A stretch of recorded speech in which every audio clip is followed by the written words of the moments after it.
M चा शेकडा 20 म्हणजे 320, तर एम बरोबर किती? म्हणजे विद्यार्थ्यांनो, आपल्याला या उदाहरणामध्ये एम ची किंमत काढायची आहे. ती कशी काढायची आपण ते बघणार आहोत. चला, आधी सगळ्यात सुरुवातीला आपण उदाहरण मांडायचं कसं समीकरणामध्ये ते बघूया. इथं आहे बघा, एम चा शेकडा 20. एम चा म्हणजे त्या ठिकाणी असं म्हणत असेल, एम चा म्हणजे एम गुणिले इथं आहे शेकडा 20.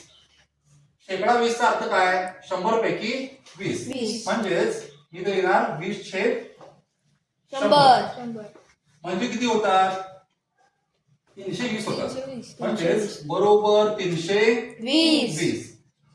आपण सगळ्यात सुरुवातीला हे समीकरण मांडल्यानंतर हे समीकरण सोडवायचं कसं हे बघायचं. आता इथं आपण एका बाजूला इंग्रजी अध्याक्षर करायचं आणि एका बाजूला संख्या करायच्या.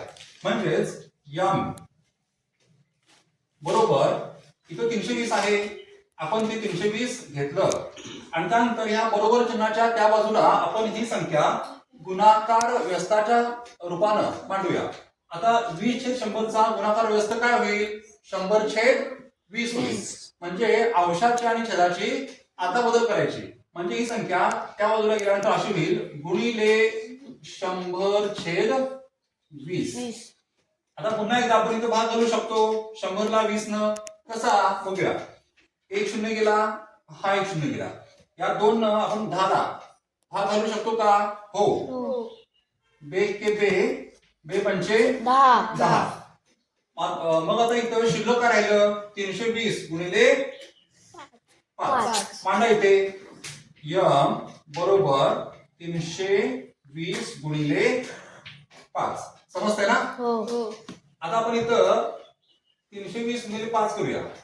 यम बरोबर 5 शून्य 0, 5 दुनी 10, हाचे 1 आले, 5 त्रिक 15, 15 आणि 1 16.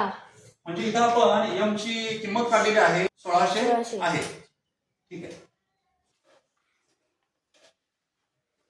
हा गौरांग, हे उदाहरण वाच दुसरं.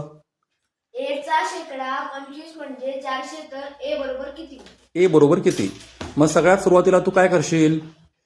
ए समीकरण रूपात मांडून घेशील. मांड बघू. ए चा शेकडा म्हणजे ए गुणिले 25/100 करा. चा म्हणजे गुणिले 25/100 म्हणजे किती? 400 बरोबर 400. खाली काय घेणार? एका बाजूला अक्षर आणि एका बाजूला संख्या. लिहा खाली. ए बरोबर किती घेणार? 400. आणि त्यानंतर 25/100 ची गुणाकार व्यस्त काय येणार? 100/25 गुणिले 100 करा ना. हा छेद 25. आता त्या 25 ना 100 ला भाग जाऊ शकतो का? हो, जाऊ शकतो. 25 एके 25, 25 चौक 100. हा, मग वर कोणती संख्या राहिली? खाली लिहा पुन्हा. ए बरोबर 400 गुणिले 4. आता 400 गुणिले 4 तुम्ही पटकन कसं करणार? 4 ला 4 ने गुणा 16 आणि वरचे 2 शून्य. ए बरोबर किती होणार? हा लिहा. मग इथं ए ची किंमत किती आली? 1600. गुड.